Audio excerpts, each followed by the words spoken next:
안녕하세요. 절대값TV의 명품 PD 한PD입니다. 자, 오늘은 노인의 빈곤, 노인 빈곤의 문제에 대해서 한번 우리가 이게 2020년도 보건사회연구, 그죠? 한국보건사회연구원에서 이 두 분, 이주미 씨와 김태환 연구원이 쓴 연구 보고서라고 할까요? 자, 연구 보고서를 가지고 여기에 나온 내용을 조금 요약을 해볼게요. 여러분들, 이 노인의 문제는 아주 이 한국 사회의 구조를 파악하기 위해서는 아주 중요한 내용이다. 일단 그렇게 보셔야 돼요. 왜냐하면 우리 인구 구조에 이제 많은 부분이 이제 2040년, 50년까지 가면 한 47%까지 올라가니까 이 노인에 관한 문제는 우리 사회의 변화와 직결되어 있다. 그리고 노인의 어떤 정책, 노인에 대한 정책, 연금 정책, 그 다음에 복지에 대한 정책. 자, 이것을 모르면 우리 사회를 알 수가 없다. 왜냐면, 우리가 이제 앞으로 노인들에게 들어가는 복지 비용이 어마어마하게 많아요. 세금을 낼 사람은 적고, 노인에 들어가는 비용이 많다. 자, 그러면 어떻게 되겠어요? 국가 재정이 파탄 나겠죠. 그죠? 자, 그래서 이 어떤 현명한 묘안이 필요하다라는 거예요. 근데 그 중에서 이게 노인의 빈곤 문제가 왜 심각하냐면 이거 우리가 분명히 알고 있어야 돼. 이게 한국 경제의 바로미터예요. 여러분들 이걸 모르면은 한국 경제를 파악할 수가 없어요. 그리고 국가 정책을 파악할 수가 없어요. 지금 이 보고서에 의하면 65세 노인을 이제 65세 이상을 노인이라고 그러고 정확한 건 아니지만 노인 빈곤이라고 하면 한 100만 원 이하, 그죠? 지금 현재 기준으로 한 100만 원 이하의 수익, 그죠? 이제 모든 걸 합쳐가지고 그 이하를 받는 사람을 빈곤한 삶이다, 그렇게 좀 정의를 하고 있는 것 같아요. 그런데 그 100만 원 이하의 수익이 되는 사람, 100만 원 이하 수익이 되는 사람, 요즘은 기초생활자가 되면 한 50만 원에서 한 60만 원, 그 정도까지는 나오잖아요. 그죠? 한 맥시멈 한 60만 원? 그 정도 나온단 말이에요. 그러면 거의 수입이 없는 거야. 플러스 조금 더 나가서 일해가지고, 근근히 80, 90, 그렇게 채우겠죠. 이제 그분들이 10명 중에, 65세 이상 노인 중에 10명 중에 38%, 9%니까 4명 정도가 노인 빈곤에 빠져 있다라는 거야. 그죠? 10명 중에 4명이 노인 빈곤이다. 그러면 그 4명을 국가에서 지원을 해야 되겠죠? 우리가 그 기초연금으로 나가는 게, 올해가 24조인가요? 그 정도 되는 것 같아요. 22조에서 24조 정도. 그러면 우리 국가 예산이 한 400, 한 5, 60조라고 할 때 400 중반대라고 한다고 하면 20조면은 5% 정도잖아요. 그죠? 5% 정도가 노인연금으로 나가는 거예요. 그죠? 노인 기초연금으로 나가는 거예요. 적지 않은 돈이라는 거죠. 자, 그렇게 해서 2030년 가면은 그게 30조가 되고 40조가 되고 계속 늘어나겠죠. 그리고 또 물가 인상만큼 또 올려줘야 될 거 아니에요? 이게 간단한 문제가 아니라는 거야. 그죠? 자, 그리고 이 보고서에서 이야기하는 게 뭐냐면, 왜 그들은 가난한 노인이 되었나예요. 왜 이 사회 구조 시스템에서 왜 가난한 노인네가 40%, 한 38%, 그냥 40%라고 할게요. 40% 이상 나오는가? 자, 그거에 대한, 뭐라 할까요? 연구 모델이죠. 연구 모델을 1, 2로 나눠가지고, 연구 결과를 발표한 거예요. 그래서, 이 내용이 뭐냐면, 간단하게 축약을 해보죠. 그러니까 그 과거의 그 지금의 가난하게 사는 노인분들이 젊었을 때 어떤 일을 했는가. 노동시장 경험이죠. 노동시장 경험과, 그리고 그 사람들이 현재의 가족구조를 어떻게 가지고 있는 건가. 과거와 현재를 다 통합해서 가족구조를 가지고 있는 건가. 이 두 가지를 가지고, 가난한 사람들의 삶을 통계로 만들어낸 거죠. 그죠? 만들어낸 거예요. 자, 내용들을 조금 보시죠. 자, 일단 노동시장 경험, 과거에 이 가난한 노인들은 어떤 형태로 일을 했는가, 그리고 직업군은 뭐였길래 가난하게 살았는가 라는 거죠. 그죠? 자, 보면은 정규직 종사를 한 노인 빈곤율은 9.6%. 높은 게 아니죠. 그죠? 정규직으로 살았어요. 그런데 그런 노인들이 나중에 빈곤할률은 9.6%. 자, 이랬다라는 거죠. 결국 비정규직으로 일한 분들, 그러니까 뭐 일용직이라든지 뭐 비정규직으로 일하신 분들, 뭐 직업이 일정하지 않았던 분들, 그런 분들은 빈곤율이 4배 이상 높았다. 그죠? 일단은 그게 핵심이에요. 그리고 여성은, 남성과 여성은 또 분리가 되겠죠. 여성은 주된 경제활동 상태에 상관없이, 그러니까 정규직이냐 비정규직이냐 상관없이 높은 빈곤 경험을 경험하고 있다라는 거예요. 그죠? 이건 우리가 한번 참고해야 될 내용이에요. 여성들은 정규직이냐 비정규직이냐 상관없이 특히 홀로 됐을 때 굉장히 빈곤한 삶을 살고 있다라는 거야. 자, 왜 그럴까요? 여자들은 할 게 없어요. 나이가 들면. 그죠? 여자가 나이가 60이 되면 예를 들어 식당에 가서 일할 수 없는 체력이라고 한다고 하면 할 게 없어요. 할 건 딱 하나 있어요. 미화. 그죠? 청소. 근데 그것도 체력이 돼야 하는 거지요. 그죠? 체력도 안 돼. 그러면 할 게 없어요. 그럼 박스 줍는 것밖에 없어. 그죠? 그러니까 여성들이 남자들에 비해서 더 빈곤한 삶을 사는 거야. 남자들은 할 게 뭐 있어요? 경비를 쓰면 되잖아요. 그죠? 그리고 여러 가지 잡일들이 있어요. 파트타임 잡도 있고. 그러니까 여성들이 남성들에 비해서 훨씬 가난하게 살고 있다라는 거죠. 다소 안정적이고 기능을 보유하고 있는 직종. 그러니까 기술이 있는 직종은 낮은 빈곤율을 보여줬다. 뭐 당연한 거죠. 뭐 기술이 있으면 나이 들어도 먹고 살 수 있었다라는 거죠. 먹고 사는데 문제가 없었다라는 거죠. 자, 기업 규모별로는 기업 규모가 작은 곳에서 경제 활동을 한 경우 노후의 빈곤 경험이 컸다. 이게 뭐예요, 이제? 큰 기업에서 일하면 뭐 복지도 좋고 월급도 급여 소득도 많고 퇴직금도 많으니까 뭐 노후의 생활자금들을 다 마련해서 은퇴했다라는 거죠. 그런데 뭐 조그마한 직장들, 그런 직장을 다닌 사람들은 이게 빈곤으로 빠졌다라는 거죠. 이건 뭐 또 뭐 당연한 얘기죠. 자, 그리고 이제 가구 원수를 보죠. 가구 원수. 이 가구 원수에 따라 이 노인의 빈곤율도 틀려졌다라는 거예요. 가구 원수는 가구 원수 증가 시 노인의 빈곤율은 22.7%. 가구 원수가 변동하지 않을 경우는 36.6%.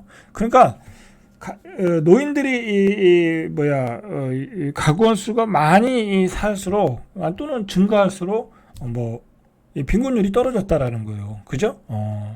뭐 아무래도 아버지가 뭐 돈이 많았겠죠. 그죠? 뭐 그러니까 빈곤하지 않았다라는 거죠. 그러나 가구 원수가 변동하지 않을 경우는 36.5% 좀 높아졌죠. 그리고 가구 원수가 이제 뭐 처음에 4명 살다가 3명 살다가 2명 살아. 그러다 1명 살아. 점점 더 감소하면 가난해진다라는 거야. 혼자 되면 가난해진다라는 거야. 그죠? 가난하니까 혼자 살 수도 있잖아요. 그죠? 자, 그런 경우. 그래서 이게 문제가 뭐냐면은, 지금 1인 가구가 늘어나고, 2인 가구 늘어나고, 1인 가구가 늘어나고 있잖아요. 자, 그러니까 핵가족화가 되고 있잖아요. 그러니까 노인들의 삶이 더 가난해진다라는 거야. 그죠? 이 가구 원수의 문제는 이런 식으로 여기서 파악을 한 것 같아요. 자, 우리나라 노인의 빈곤율은 OECD 국가 중에서 가장 높아요. 그죠? 가장 높다. 자, 이게 왜 그럴까요? 이게 소득의 격차가 커서 그래요. 소득의 격차. 그 소득의 격차가 큰 것을 복지 시스템으로 메꿔줘야 되는데 그게 안 되니까 이게 OECD 국가 중에 제일 큰 거예요. 여러분들, 이게 기초연금이 왜 나왔냐면 도저히 우리나라에 지금 한 평균 한 200만 정도 기초연금 이제 받으시는 분들, 자, 그분들이 이제 완전히 이제 아무것도 재산이 없는 분들이죠. 막 요즘은 뭐 재산이 있어도 나오잖아요. 몇만 원이라도. 뭐 그런 분들은 먹고 사는데 문제는 없는데 재산도 없고 통장에 돈도 없고 기초연금만 받는 사람들이 200만 명이에요. 그러면은 이분들에게 기초연금을 안 주면 어떻게 되냐면 굶어 죽어요. 여러분들. 이분들 그러니까 뭐 달세도 못 내고 그냥 굶어 죽어요. 그래서 그 기초연금이라는 제도가 만들어진 거예요. 그 취지가. 자, 통계청 소득 분배 지표를 기준으로 65세 이상 노인 빈곤율이 시장 소득 기준은 2011년 56.9%, 2018년 58.5% 계속 늘어나고 있는 거죠. 그죠? 자, 그래서 우리나라 같은 경우에 이 노인 빈곤율이 높은 이유는 국민연금의 적립 방식 도입. 그죠? 우리 연금하고 미국의 연금 제도가 틀리잖아요. 그죠? 미국은 연금만 가지고도 먹고 사는데 우리는 연금 가지고 못 먹고 사는 이 제도잖아요. 뭐 우리가 뭐 미국 주식에 적극적으로 투자하는 것도 아니고. 자, 그리고 연금 사각지대. 그죠? 연금 사각지대가 존재하죠. 그 어떤 갭이 연금을 못 받는 사람도 있는 거고. 그죠? 그리고 노동시장의 이중구조, 정규직과 비정규직, 그리고 여성 노인의 높은 빈곤율. 아, 이거 답이 없어요. 여성 노인의 높은 빈곤율. 그리고 소득 대체율 하락, 그리고 사적 부양의 약화. 자, 이런 게 원인이었다는 거죠. 야, 그리고 우리나라의 경우에 노인 빈곤을 결정하는 주요 요소로는 가구 분화. 그죠? 옛날에는 다 같이 살았잖아요. 그죠? 다 같이 살았는데, 이제는 거의 어머니가, 어머니, 아버지 둘이 사시고, 거기서 또 사별해도 혼자 사시죠. 그죠? 아파도 혼자 살아요. 요즘은 아파도 혼자 살고 몸이 불편해도 혼자 살아요. 이상하게 가족들하고 다 같이 안 살아요. 멀리 떨어져 사는 경우도 있고 같은 아파트 단지에 사시는 경우도 있는데 일단은 혼자 사는 게 편하다. 가족도 편하고 어르신도 편하다. 그렇게 사는 경우도 있지만은 문제는 경제적인 이유 때문에 그죠? 이렇게 혼자 사시는 분도 많아요. 그죠? 자, 그래서 노인 가구가 2세대 이상에서 1세대로 분화되고 황혼 이혼이 늘어나고 70대 이후에는 자녀와의 분화, 그죠? 이런 것들이 노인의 빈곤을 초래하고 있다. 자, 이런 원인으로 이 두 가지 틀을 가지고 빈곤의 원인을 분석한 거예요. 자, 이 보고서의 연구 결과를 보면 직장에 따라 어떤 노인들이 빈곤해졌나 이 결과죠 이게. 자, 정규직은 9.6% 빈곤한 사람이 비율이 9.6%밖에 안 되고 비정규직은 20.7% 그죠? 높죠. 그리고 자영업자는 예전에 과거에 자영업을 하신 분들은 32.6% 그죠? 그리고 경제 활동을 안 했던 사람은 당연히 빈곤하겠죠. 38.2%. 자, 이렇게 됐다라는 거예요. 그죠? 근데 중요한 거는 여자와 남자의 차이를 보세요. 정규직인 경우에 남성은 7.3%, 여자는 31.6%. 그러니까 여자는 정규직이냐 비정규직이냐 아무 의미가 없는 거야. 자, 이 문제죠. 자, 직업에 따른 노인의 빈곤율을 보시죠. 자, 직업에 따른 노인의 빈곤율을 보니까 자, 농림업 종사자의 비율이 42.8%. 이건 농사를 짓거나 고기를 잡거나 하는 사람들이 빈곤율이 꽤 높았다. 주된 직종 변동자. 그러니까 직업이 일정하지 않은 분들. 자, 이런 분들도 41%. 그죠? 빈곤율이 높았다. 자, 그다음에 단순 노무자. 당연히 빈곤율이 높겠죠. 그다음에 서비스 종사자 26.2%. 그다음에 이제 낮은 순위. 그다음에 기능직들 이 기술이 있으신 분들 21.8%. 빈곤율이 낮은 편이죠, 이제. 그다음에 사무직 종사자. 자, 이런 분들은 이제 정규직으로 일했던 분이니까 빈곤율이 낮아졌죠. 16.9% 남자가. 그다음에 관리자, 임원들 또는 전문가, 변호사, 의사, 이런 분들. 그다음에 군인, 이런 분들은 빈곤율이 거의 없어. 2.7%.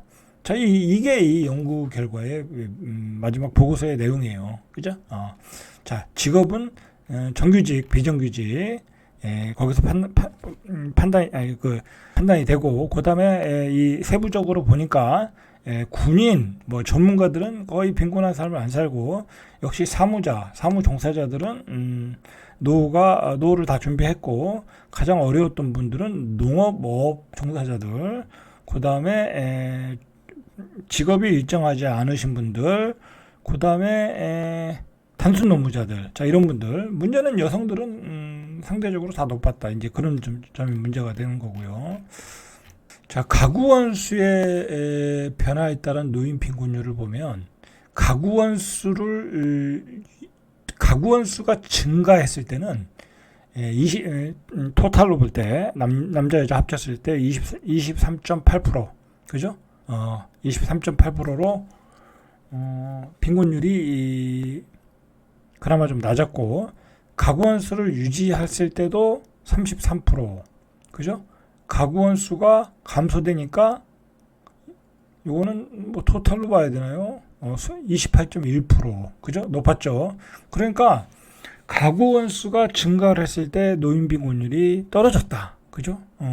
그건 뭐예요? 결국 뭐 부모님이 능력이 있다라는 거죠, 그죠? 뭐 그렇게 보시면 되겠죠. 자, 이렇게 연구 보고서가 나왔어요. 자, 우리가 다른 거 볼 거 없어요. 문제는 뭐냐면 결국은 핵가족화, 그죠? 1인 가구의 증가는 노인의 빈곤율을 높여준다. 자, 그거에 따라 우리 재정이 더 많이 투입이 돼야 된다. 근데 우리가 투입할 재정이 있는가, 여유가 있는가? 결국 여유가 없다라는 거죠. 이걸 다 어떻게 메꿀 것인가, 그죠? 다 재앙이 될 수밖에 없는 거죠, 그죠? 이런 점을 이런 보고서가 시사해 주는 거예요, 그죠? 시사해 주는 거예요. 자, 이 혼인 상태 변화에 따른 노인 빈곤율. 자, 보시죠. 배우자가 있을 때는 좋다 이거야, 그죠? 빈곤율이 떨어진다. 근데 사별하니까 한 사람 둘 중에 한 분이 돌아가시니까 빈곤율이 올라간다, 그죠? 23%에서 37%로 올라갔고, 그리고 이혼이나 별거, 이혼하거나 별거면 또 경제적인 이유가 있겠죠. 갑자기 많이 올라갔어요. 51%, 그죠? 51%. 근데 다 충격적인 게 있네요. 그죠? 미혼일 때는 거의 70%가 나오네요, 그죠? 여성은 75.9%, 그죠? 거의 70%가 나왔어요. 큰일이죠. 지금 우리가 결혼도 안 하잖아요, 그죠? 결혼도 안 하고 1인 가구가 증가하면 빈곤율이 더 높아진다라는 거죠. 그죠? 문제가 있어요. 그죠? 자, 요 아주 좋은 보고서 같아요. 혼인 상태 변화에 따른 노인의 빈곤율, 그죠? 가족 구성원의 증가에 따른 노인의 빈곤율, 직업의 변화에 따른 노인 빈곤율. 자, 보면은 우리가 이 세 가지를 보니까 1인 가구가 늘어나고, 결혼도 안 하고, 그죠? 미혼이 늘어나고, 노인은 많아지고, 결과가 보이죠? 그죠? 엄청나게 노인 빈곤율이 높아질 가능성이 높다. 자, 그거 다 어떻게 하겠느냐, 그죠? 우리 젊은이들은 이 대한민국에서는 미래가 없다고 하고, 벌써 해외로 나가는 사람도 많아지고, 큰일이죠, 나라가. 여러분, 제가 이런 점에서 이런 상황이 전개될 것 같아서 이런 내용을 한번 뽑아서 여러분들한테 뭐 조금 부족했지만 뭐 제가 설명을 잘 못했는데 여러분들도 한번 이 내용을 꼭 찾아서 보시길 바래요. 아주 미래의 우리 사회, 우리 구조, 그리고 우리 재정의 문제를 다 파악할 수 있는 거예요. 여러분들 이 내용을 잘 파악하고 있으면요, 앞으로 우리 정치 판도가 어떻게 바뀌는지도 알아요. 여러분들 생각해 보세요. 이 노인분들이, 가난한 노인분들이 많아. 그죠? 가난한 노인들이 많아. 그러면 이 사람들이 어떤 정치인을 원하겠어요? 뭐 복지를 많이 해주는 정치 세력을 원하겠죠. 그죠? 그리고 이런 분들은 또 투표 참여율이 높아. 이거 큰 문제죠. 그러니까 뭐 정치인들이라는 거는 표를 또 의식하고 정치를 하는 사람들이니까 이런 쪽에서 또 재정 지원을 안 할 수가 없는 거야. 그죠? 참 큰일이네. 그죠? 큰일이네. 자, 오늘은 여기까지. 이상 절대값TV의 명품 PD 한 PD였습니다.